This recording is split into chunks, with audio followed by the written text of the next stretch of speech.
Pankaja मुंडेंचे PA अनंत गर्जेंच्या पत्नीची आत्महत्येस प्रवृत्त केल्याप्रकरणी पती अनंत गर्जे, नणंद आणि दीर अजय गर्जेवर गुन्हा दाखल। तर पोलिसांनी योग्य तपास करून कारवाई करावी, तपासात कोणतीही कसूर नको। पंकजा मुंडेंची प्रेस नोट काढत भूमिका, गौरी गर्जे आत्महत्या प्रकरणात ही प्रेस नोट जारी। अनंत गर्जेची चौकशी करून कारवाई करा, दमानियांची मागणी। तर माझा पीए असला तरी कारवाई करा असं किमान पंकजा मुंडेंनी पोलिसांना सांगावं।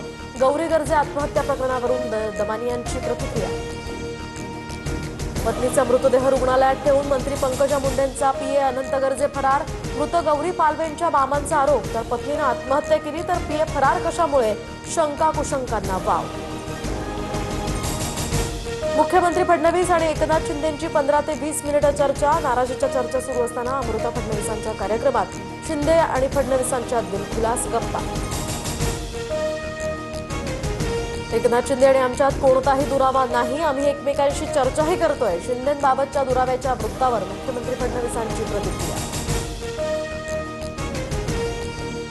अमित ठाकरेंकडून नेरूळमध्ये शिवरायांच्या पुतळ्याला अभिवादन, तर पुतळा अनावरणाप्रकरणी दाखल झालेल्या गुन्ह्याची नोटीस अमित ठाकरेंनी स्वीकारली। काँग्रेसच्या असलम शेख यांच्या कार्यालयाबाहेर भाजप युवा मोर्चाचं आंदोलन।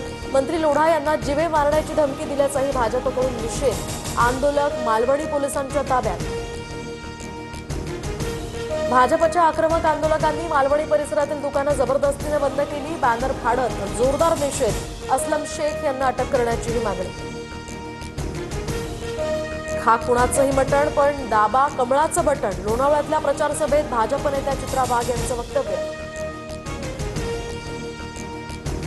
मावळमध्ये आमच्या विचारांचा आमदार नसला तरी आमदारांचे बाप फडणवीस आमच्याकडेच आहेत। लोणावळा नगराध्यक्षपदाच्या उमेदवार सुरेखा जाधवांचं बेताल वक्तव्य।